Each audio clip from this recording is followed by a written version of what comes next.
This is one picture of present-day India. Ill-housed, ill-clad, ill-fed.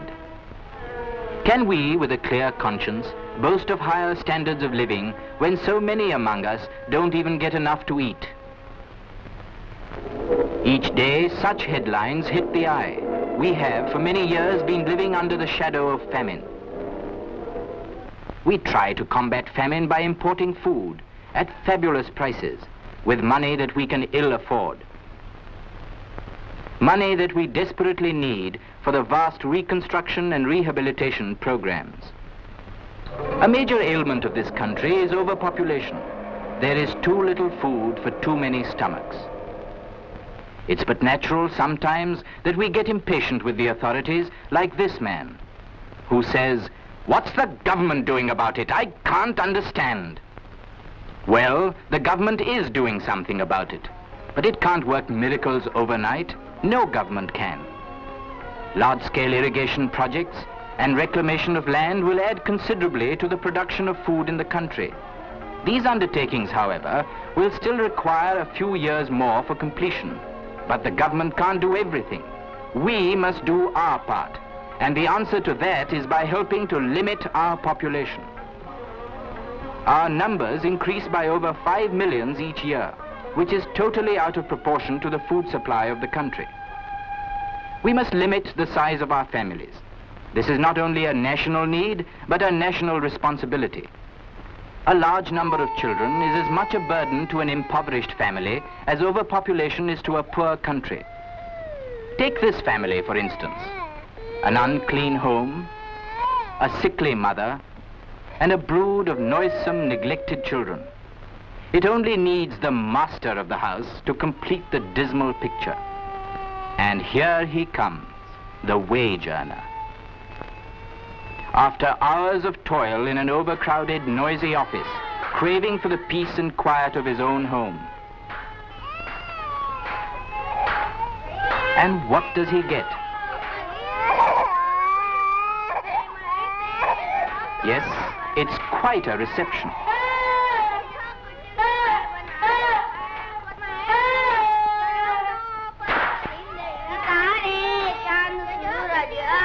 To father, the clatter of the office is bliss indeed compared to this. Tea, darling, tea. What? Can't hear you.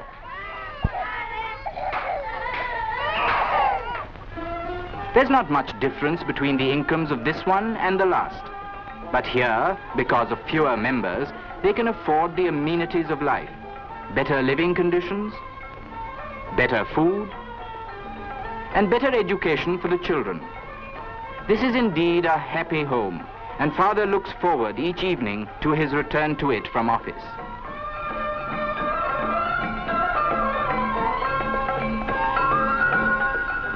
Isn't it nice?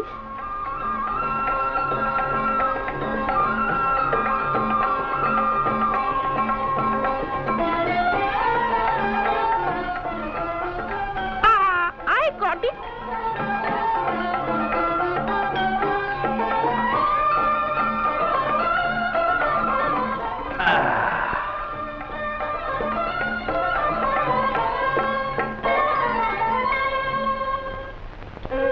You of the woeful countenance could also have enjoyed peace and happiness, for the remedy lay with you. Planned parenthood, yes, birth control. Orthodox elements among us may frown even at the very mention of birth control. They'll call it immoral, on the grounds that it's in direct violation of nature's laws. But these people forget that the story of civilization has been man's control of the forces of nature, mainly by mechanical means. If birth control is immoral, then all progress is immoral.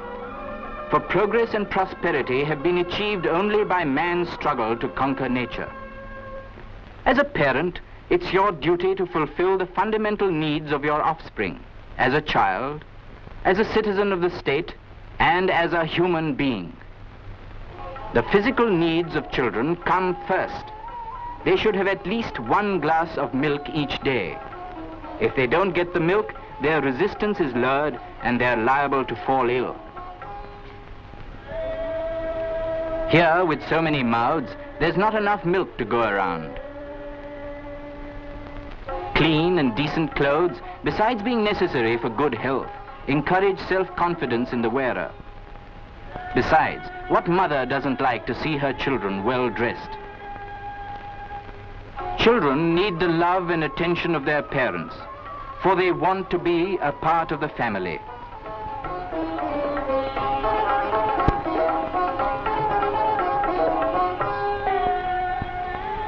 They thirst for encouragement and appreciation. Indifference or neglect by parents has a bad psychological effect on children. Every child has an aptitude for something or the other, as this child for dancing.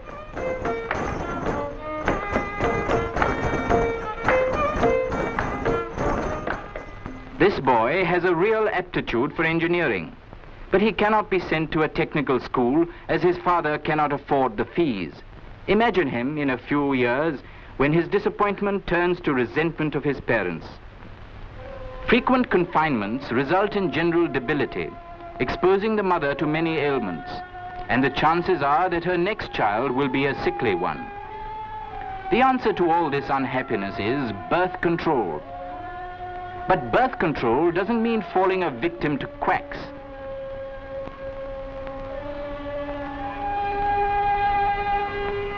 Abortion pills and powders can endanger the life of a woman or make her a permanent invalid.